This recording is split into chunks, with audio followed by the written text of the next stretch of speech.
Going to effects. Effects is a good section so far, and pretty much I'm quite excited about this. First of all, the first release of the board was with one number of effects, and with the firmware update, the number of the effects increased. And I heard the rumors, I'm not sure, but I think the Behringer is going to release the open source engine for developers to create their own effects. I think it's a big game changer, and it could be a good competition for some famous manufacturers who produce the effects for live soundboards. But so far we have, for example, the library works pretty simple. So we have the effect, and we have the effect processor which is used for that. So we can take a slot number 1 and select, for example, echo or drum treat, whatever, and it automatically uploads the appropriate plugin to which we will return later. So let's go further down. Routing, again, that's the library which saves the routing for different input configurations and things like this. So for example, if I want to reconfigure that for my monitoring set, I can save it over here. Then I can save it for studio, and basically by click of the button I can change the configuration and upload all my settings within just a few seconds. Go to effects. That's an interesting part. Okay, so far on the home screen we have 8 slots and their bus assignments, where basically the effects are, as I told already before, effects are stereo. So each input channel of the effect processor can be independently assigned.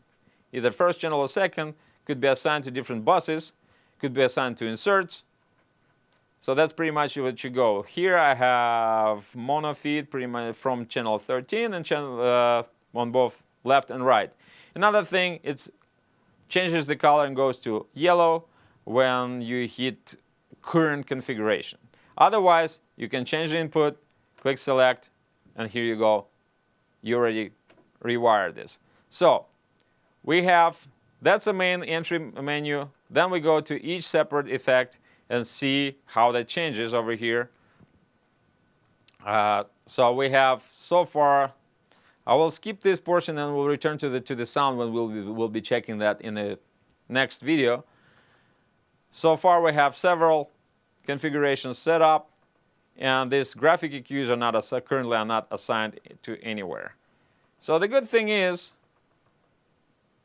I can change the effect by just clicking this, by turning this knob, and it goes several different tapes. Like I can name them: whole reverb, plate reverb, vintage room, ambience, gated reverb, stereo delays, 3-top delays, stereo chorus, flanger, phaser, whatever, rotary speaker, delay chamber, chorus chamber. So all this stuff is so many, and it's top it up with the stereographic true EQs and so on and so on. With another good thing, you have a wave designer, which we touch it later, have precision limiter, dual enhancer, have stereo enhancer, stereo imager, guitar amp, which is absolutely amazing. We will look at this later. Have a dual tube stage preamps, pitch controls, stereo pitch controls. That's it so far. I believe that the list will be extended with the future updates. So then we're going to each of the tabs over here, which allows us separately control each of the effect processors and work from here. Another next menu, which is mute group, which is basically I can assign, if I'm going back to a channel, and can assign the mute groups, basically, which is controlling over here, like on the big consoles. So which allows, for example, if I mute, make a combination of mutes like this. So this way I can go assign that. Let's do it this way. So for example, channel 2 we assign to group 1, which assign like another channel to group 1, and another channel to group 1. So stuff like this, just to make it easy. And then by just clicking, if it's assigned to group 1, by clicking 1, we have this separate, the selected channels already muted.